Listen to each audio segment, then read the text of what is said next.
ഈ പല്ല് എങ്ങനെയാണ് മഞ്ഞ കളർ ആവുന്നത്? ഒരുപാട് കാരണങ്ങളുണ്ട് പല്ല് മഞ്ഞ നിറമാവാൻ. അതിൽ മെയിൻ കാരണം ഒന്ന് സ്മോക്കിംഗ് ഒരു മെയിൻ കാരണമാണ്. പിന്നെ സ്റ്റിക്കി ആയിട്ടുള്ള ഫുഡുകൾ, അമിതമായ സോഫ്റ്റ് ഡ്രിങ്ക്സ്, കൂൾ ഡ്രിങ്ക്സിൻ്റെ ഉപയോഗം, പിന്നെ നമ്മൾ റെഗുലറായിട്ട് ക്ലീൻ ചെയ്യാത്തത് അതിൻ്റെ ഒരു കാരണമാണ്.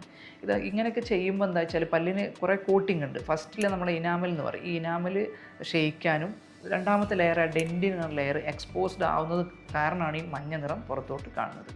ഇത് വരാണ്ടിരിക്കാൻ നമ്മൾ റെഗുലറായിട്ട് ബ്രഷ് ചെയ്യുക. അതായത് 2 നേരം മിനിമം 2 നേരം തന്നെ ബ്രഷ് ചെയ്യുക. ഫുഡ് കഴിച്ചാൽ ഉടനെ തന്നെ വാഷ് ചെയ്യുക. പിന്നെ സോഫ്റ്റ് ഡ്രിങ്ക്സ്, കൂൾ ഡ്രിങ്ക്സ്, അതുപോലെ ചായ, കോഫി ഇങ്ങനത്തെ കാര്യങ്ങളൊക്കെ പരമാവധി അവോയ്ഡ് ചെയ്യുക. സ്മോക്കിംഗ് പാടെ തന്നെ അവോയ്ഡ് ചെയ്യുക. പിന്നെ റെഗുലർ ചെക്കപ്പും ക്ലീനിങ്ങും ചെയ്യുക. പിന്നെ ഇപ്പോൾ നിങ്ങളൊക്കെ വീട്ടിലൊക്കെ ഒരുപാട് റെമഡി ഉപയോഗിക്കുന്ന ആൾക്കാരായിരിക്കും ടൂത്ത് വൈറ്റ്. അതൊക്കെ പരാജയപ്പെട്ടെന്ന് തോന്നിക്കഴിഞ്ഞാൽ പ്രൊഫഷണൽ ടീത്ത് വൈറ്റനിങ്, ബ്ലീച്ചിങ് എന്ന പ്രോസസ്സൊക്കെ അവൈലബിൾ ആണ്. ഇത് നിങ്ങൾ ഫിറ്റ് ആണോ എന്ന് ഡെൻറ്റിസ്റ്റിനെ കണ്ടതിന് ശേഷം അത് ചെയ്ത് കഴിഞ്ഞാലും വൈറ്റനിങ് ചെയ്ത് നമുക്ക് എടുക്കാവുന്നതാണ്.